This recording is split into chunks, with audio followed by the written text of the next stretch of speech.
Começando o nosso novo canal teórico, dia 9 de novembro, agradecendo a nossa R1, Stephanie, sempre muito educada, presente, que vai apresentar um caso clínico lá da sua unidade para a gente poder aprender um pouco mais o manejo das fendas labiais em recém-nascidos na atenção básica. Acho que ela vai oferecer uma bela aula. O Moura, como pediatra, especialista em fendas labiais, vai poder colocar também as suas anotações. Muito obrigado. Boa tarde, meu nome é Stephanie, sou R1 de Medicina de Família aqui pela Policlínica Regional Sérgio Arouca, sou pós-graduanda em Medicina de Família, Pediatria e Ginecologia. E hoje a gente vai falar sobre o manejo das fendas labiais em recém-nascidos na atenção básica. Parece um tema um pouco aleatório, né? Mas eu tive esse caso na clínica da família e tive que gastar um tempo tendo que revisar todos os parâmetros que a gente deveria fazer, toda a assistência que essa criança merecia. Então eu achei importante e pertinente a gente trazer aqui para poder oferecer para vocês também a mesma coisa que eu aprendi. Pode passar. Então, as fendas labiais são uma questão de saúde pública global pela OMS. Isso eu também não sabia. Pelo número de fendas labiais, tanto palatinas quanto orais, como um todo, o número de fendas labiais é uma emergência nacional que eles falam pela OMS. Os principais fatores envolvidos são ambientais e genéticos. As possibilidades de prevenção populacional individual, com ênfase na necessidade de avaliação com esse elemento genético, vai ser um ponto que eu vou abordar aqui. A importância do reconhecimento e controle de comorbidades e o desafio da alimentação do bebê antes da correção cirúrgica. 1 em cada 600 a 1.000 bebês pode nascer com uma fenda oral. Essa malformação congênita pode ocorrer apenas no lábio, apenas no palato ou ainda no lábio e no palato. As fendas orais podem ocorrer isoladamente, chamadas fendas não sindrômicas, ou em conjunto com malformações em outras partes do corpo, chamadas fendas sindrômicas. Atualmente são conhecidas mais de 300 síndromes em que a fenda oral é uma das anormalidades primárias. E aí eu trouxe para vocês algumas fotos que mostram, alguns desenhos que mostram como pode ser as fendas labiais. Eventualmente, no caso que eu trouxe, é uma fenda de apenas lábio, apenas unilateral à direita. A fenda pode ser envolvendo o lábio e alvéolo dentário. Pode ser envolvendo palato mole e palato duro. Apenas palato mole. Pode acometer lábio unilateral, alvéolo dentário, palato mole e palato duro. E bilateral, afetando o lábio bilateral, alvéolo dentário, palato mole e palato duro. As fendas orais, elas têm diversas causas, mas principalmente a gente vai ver fatores genéticos e fatores ambientais. Os fatores genéticos, né, também podem ter fatores teratógenos, uso de anticonvulsivantes. Depois a gente vai conversar sobre isso com o Dr. Jefferson. Alguns antibióticos e antifúngicos também podem causar interação de outros genes, né? A questão de hereditariedade, consanguinidade também. E fatores não genéticos, como deficiências nutricionais, tabagismo, alterações metabólicas durante a gestação. Esse último mecanismo é responsável pela grande maioria das causas de fendas não sindrômicas, enquanto genes, cromossomos e teratógenos respondem pelas causas de fendas não sindrômicas.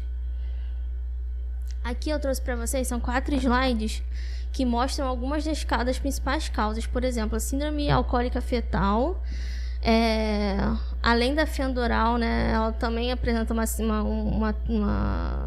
vários componentes. Déficit de crescimento pós-natal, microcefalia, dismorfias craniofaciais, malformações cardíacas, deficiência intelectual, distúrbios de comportamento e distúrbios psiquiátricos. E outra muito importante que eu achei foi a rubéola congênita, né, que a gente acho que está mais próximo à nossa realidade lá na clínica. Microcefalia, micrognatia, microoftalmia, retinopatia, glaucoma e catarata, malformações cardíacas, deficiência auditiva, púrpura trombocitopênica, anemia hemolítica, hepatosplenomegalia, icterícia e deficiência intelectual. Aqui são causas cromossômicas genéticas.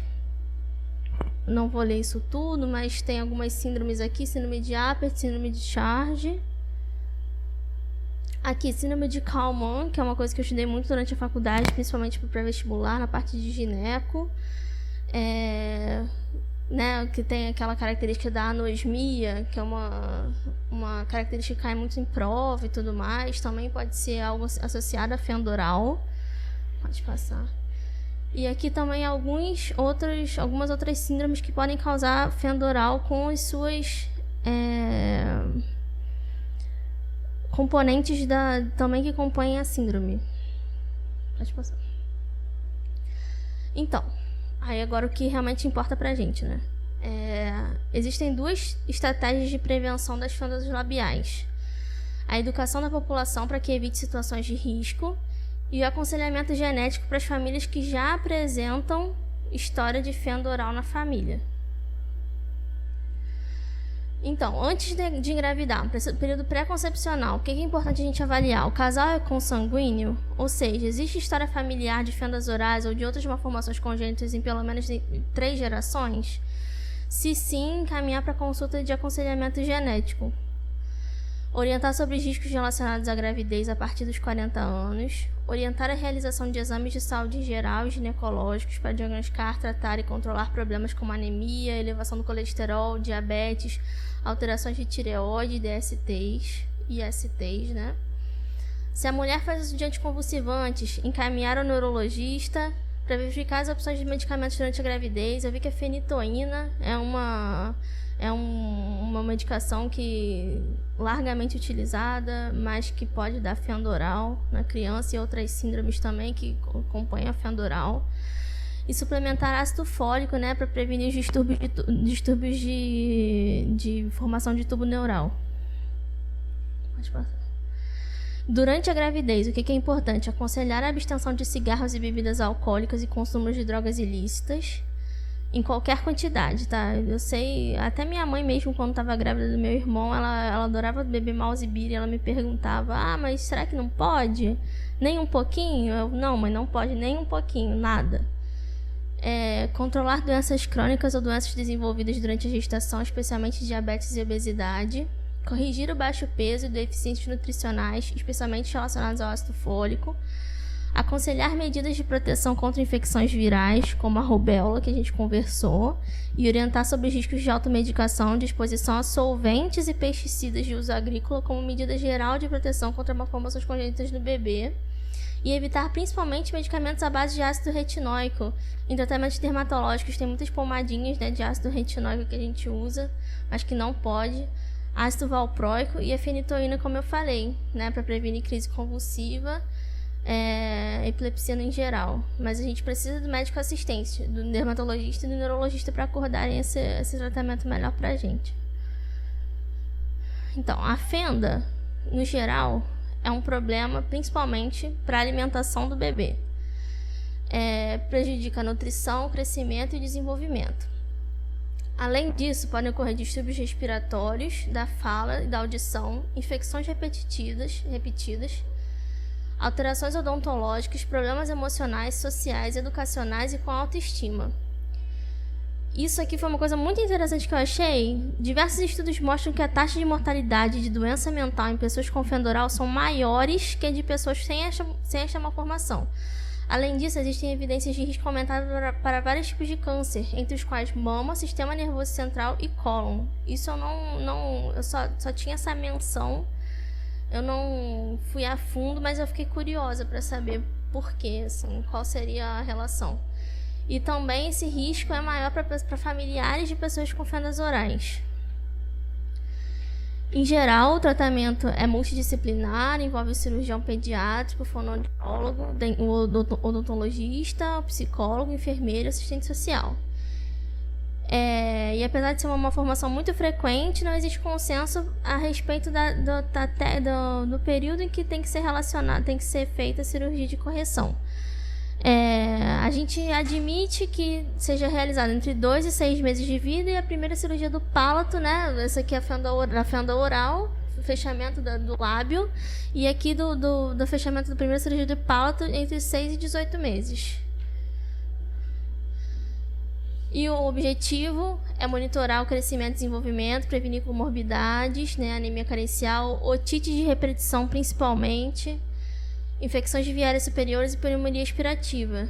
Tudo isso com a equipe multidisciplinar e com vacinas especiais, aquelas vacinas pneumo, aquelas outras vacinas mais especiais, vão ajudar a gente no combate a uma disfunção alimentar na criança. Pode passar. E aí, meu caso clínico, AMM, 27 dias de vida, feminino, peso 4,60 kg, estatura 51,5, perímetro cefálico de 38 cm, vacinação em dia, vem a consulta médica, nascida com 3,210 kg, estatura de 50, perímetro cefálico de 37, de parto cesárea a termo, após mais de 36 horas de trabalho de parto com bolsa rota, porém sem progressão adequada. Apgar de 8 em 9. Apresenta fenda labial verificada desde os estudos ultrassonográficos gestacionais. Então, desde acho que o 6º mês, a gente diagnosticou essa fenda labial e foi um problema muito grande nas consultas. Assim, logo de início, a família já foi muito aflita para consulta, para saber o que era uma fenda labial, quais eram as implicações, quais eram os riscos, mas principalmente o porquê daquela criança ter a fenda oral. Em aleitamento materno complementado com Aptamil, como orientado desde a alta hospitalar. Isso aqui também é uma coisa que a gente vê muito, né? Todas as crianças saem da maternidade hoje em dia com uma complementação com leite artificial. Mas nela eu até entenderia, porque vai ter um fluxograma mais à frente, mas pelo risco dela não conseguir ter uma pressão intraoral necessária, capaz de sugar o bico do peito, né? A mãe não refere dificuldades para a amamentação, secreções fisiológicas presentes sem alterações, está aguardando em fila para consulta com cirurgia pediátrica. Em ótimo estado geral, movimentando os 4 membros, reflexos presentes sem alterações, a cianótica, nictérica, febril, corada, hidratada, apneica em ambiente ou cárdica. Cabeça e pescoço, fontanelas patentes, sem retrações ou abalamentos, não palpo linfonodomegalias em cadeias mandibulares, retroauriculares e suprainfraclaviculares, presença de fenda oral restrita ao lábio. Não há secreções oculares. Ritmo cardíaco regular, respiratório normal, abdômen normal, membros inferiores normal, genitália normal, sem sineques, autoscopia normal também, e o exame da cavidade oral, presença de fenda oral restrita ao lábio. Então, voltando, o leite materno, né, é um excelente estímulo para melhora da sucção, da mastigação, toda a questão da cavidade oral, né, do estímulo mecânico. E quanto mais extensa a fenda oral, em especial a fenda palatina, maiores as complicações relacionadas à amamentação. E aqui, né, como a gente vê no caso, se a fenda for apenas labial e unilateral, que é o caso da bebê, é possível a amamentação. A questão é que nas fendas palatinas, que em geral tem reflexo de sucção preservada, a dificuldade está na inadequada pressão intraoral. Então, sempre o problema é a pressão que se forma na boquinha do bebê. Pode fazer. Nos casos com fenda palatina, se verificam engasgos e refluxos nasais. Esse quadro pode ser agravado pelo escape de alimentos pelo nariz e ingestão excessiva de ar, que provoca vômitos, mais engasgos e perda de alimentos. E também são comuns as infecções de ouvido. Aqui é um fluxograma muito interessante que mostra aqui pra gente, por exemplo, o bebê está com sucção ineficiente. Pode ser por complexo orofacial imaturo, maior gasto energético e menor ingestão de leite. Pode ser não, né? Causa de complexo orofacial imaturo, maior gasto energético e menor ingestão de leite. Esses dois componentes fazem o baixo peso no neném. O baixo peso faz um atraso cirúrgico, né? Não faz com que a criança seja operada no tempo certo, com o desenvolvimento prejudicado. E aí a criança vai ter provavelmente dificuldades escolares. Aqui, a entrada de alimento para a cavidade nasal provoca regurgitação nasal, otites e expiração. Aqui, Deficiência auditiva, é isso. Deficiência auditiva condutiva, prejuízo na fala e linguagem, problemas de autoestima e de sociabilização.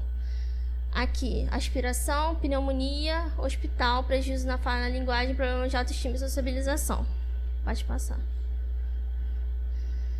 E aí, uma dúvida que eu fiquei quando que a gente indica sonda nasogástrica nas crianças com fenda palatina ou fenda labial? Quando tem dificuldade em atingir o volume de leite necessário por via oral para efetivo ganho de peso, ou risco evidente de aspiração ao alimentar a criança, com padrão de sucção e deglutição prejudicados e desorganizados. Então, durante e após a mamada, a gente tem que orientar a mãe a observar se o leite está escapando para fora da boca.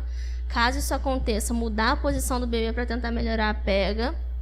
Observar sinais de cansaço do bebê durante a mamada, que isso pode trazer prejuízos nutricionais, porque a criança está fazendo um bico de chupeta, né, e não está mamando a quantidade adequada de leite.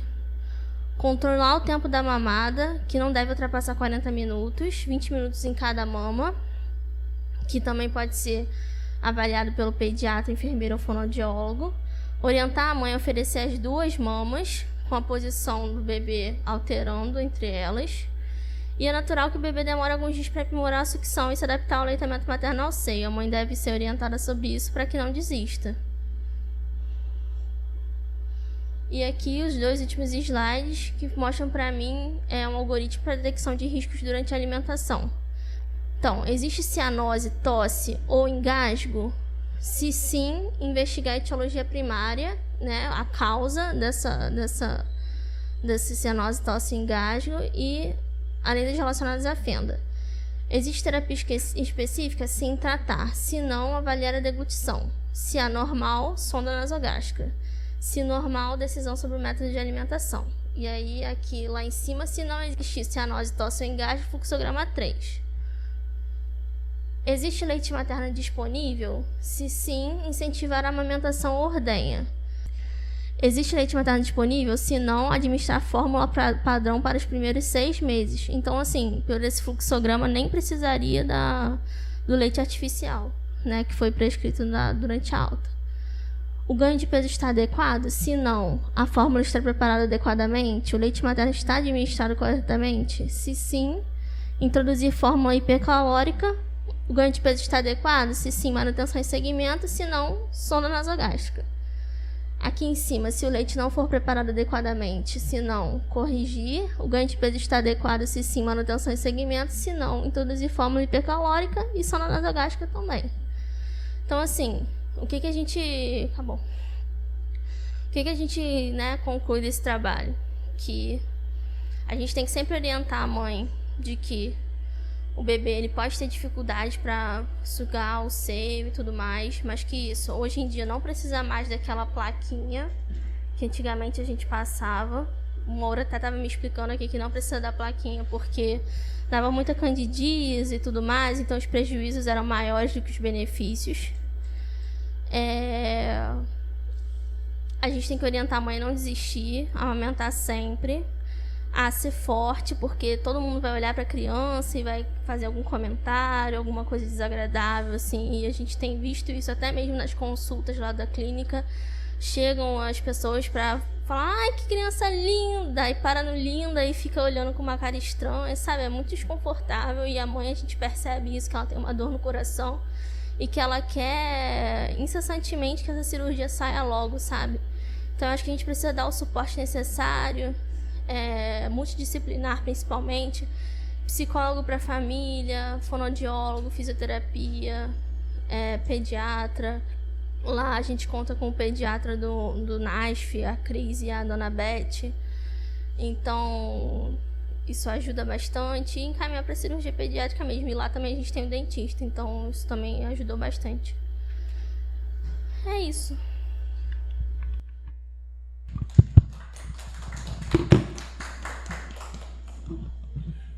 Brilhante apresentação, como sempre, bem elucidativa, resumida, e aprendi bastante com você. Só queria colocar como neurologista, a preocupação de fármacos em mães epiléticas. Isso aí é uma discussão antiga, em todo o congresso de neurologia é discutido, e tem esse capítulo nas aulas de gravidez com epilepsia. Antigamente, o remédio mais usado e que teria menos efeitos colaterais era a carbamazepina. Então, toda mãe epilética deveria transferir para a carbamazepina. É lógico que o epilético, como toda parte médica, não é matemática. É lógico que uma pessoa que toma fenitoína há 10, 15 anos, epilético, bem controlado, chega no teu consultório e você fala: tira imediatamente a fenitoína que a senhora está grávida e comece a carbamazepina. Isso não é assim, não pode ser assim. Então, eu sempre brigo com as minhas clientes novinhas, mocinhas, que antes de ter filho, tem que avisar o Dr. Jefferson. Então, o Dr. Jefferson chega antes do parceiro, porque se ela está afim da gravidez, eu tenho que proteger essa criança. Então, se ela, na verdade, pensar em engravidar, ela tem que marcar uma consulta com o Dr. Jefferson. Ou um outro neurologista, melhor, tomara que seja igual ou melhor a mim, que seja atualizado e que possa transferir o anticonvulsivante dessa mãe e para que não leve perigo a nenhuma criança. Se a mãe toma fenitoína, não pode de uma hora para outra tirar a fenitoína e botar a lamotrigina, que hoje é o melhor anticonvulsivante, a questão de prova de concurso, melhor anticonvulsivante, sem nenhum efeito colateral, o melhor para essas crianças seria a lamotrigina. Antigamente seria, como eu falei, a carbamazepina, que também não está errado. A lamotrigina não tem na área de saúde, às vezes não é muito fácil de você conseguir pelo preço. Você tem que investir na carbamazepina, que também é mais fácil da gente usar na nossa rede. Então, a gente tem que tomar cuidado com alguns remédios anticonvulsivantes que são teratogênicos, e os dois principais, como a doutora Stephanie colocou, é fenitoína e o ácido valproico, que é o Depakene. Então, esses dois remédios não devem ser usados durante a gravidez, e a gente tem que ter cuidado com os outros remédios.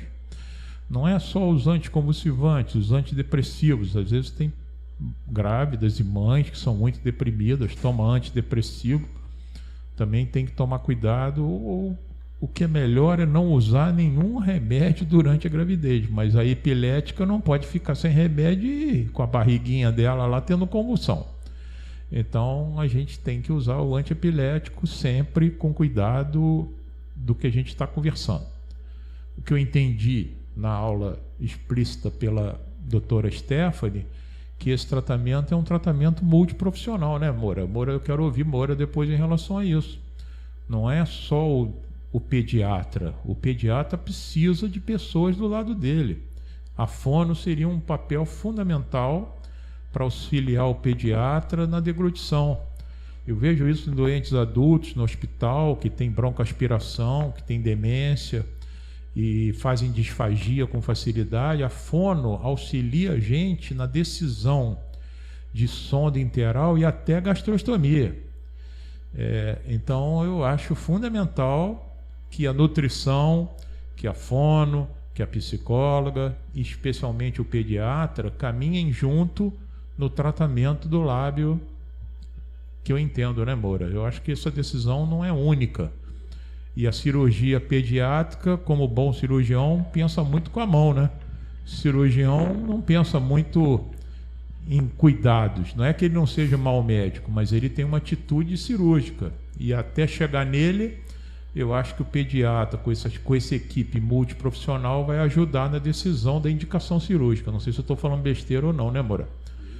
Porque é importante a gente ter esse critério que a Stephanie trouxe, e para ser bem conduzido. É uma doença benigna, é uma doença que pode ser tratada, né, Stephanie? É uma doença que a gente tem que ter cuidado das complicações que podem ocorrer com a doença. Então eu queria ouvir o Dr. Moura, que tem muito muito mais experiência do que eu estou falando aqui. Até bem pouco tempo, uns 20 anos atrás, 30 anos, 20 e tantos anos atrás, só existia um centro de tratamento para lesões lábio-palatais, que inclusive era referência da América Latina, que era aqui em Bauru. Bauru tinha o Centro de Lesões Lábio-Palatais e uma equipe sempre multidisciplinar, era pediatras, cirurgiões, no início logo a fono, né, para deglutição, e dentistas, psicólogos, equipe bem grande. Então, ele recebia gente de toda a América do Sul, vinha gente até dos Estados Unidos para cá para fazer, porque realmente era referência. Então, era centro de referência de lesões lábio-palatais. Felizmente, lesões labiais, lábio-palatais, a gente quase não vê muito menos do que lesões palatais. E palato mole, que fica mais simples de se tratar. Então, naquela época, no início, se usava a plaquinha, como você falou, né? Que a gente estava comentando aqui. Essa placa, ela servia para aumentar a pressão na sucção, né? Aí, aos poucos, foram vendo que a placa dava muita candidíase oral, infiltrava por baixo, a mãe não sabia colocar, não sabia lidar bem com a placa, e foram testando tirar a placa para ver. É lógico que se for uma lesão lábio-palatal completa, você vai ter que fazer ou a sonda ou vai ter que botar alguma coisa mesmo que não tem. Tem lesões extensas, muito extensas, que não tem como a criança sugar, né? Mas, em geral, é raro a gente ver, mas quando é uma lesão, uma síndrome genética que você vê, é uma lesão lábio-palatal completa e extensa, né? Normalmente a gente vê só lesão palatal e, por incrível que pareça, nos últimos uns 2 anos atrás, 1 ano e pouco, eu vi 2 que passaram por maternidade particular e não foram vistas. Então, a gente vê que cada vez menos o pediatra examina bem o recém-nato na hora do nascimento. Então, você tem que... Eu costumo passar o dedo no palato todo, na hora do exame, na hora que nasce, na hora que eu estou fazendo, acabo de fazer a aspiração oral. Então, eu passo o dedo para ver se tem alguma lesão e depois, no berçário, coloco o abaixador de língua. Tem uma clínica, uma maternidade, que não vou citar o nome aqui em Niterói, que eu forcei muito a barra para ter abaixador de língua, que não tinha abaixador de língua no berçário, que eu acho um absurdo. Você tem que fazer o exame completo.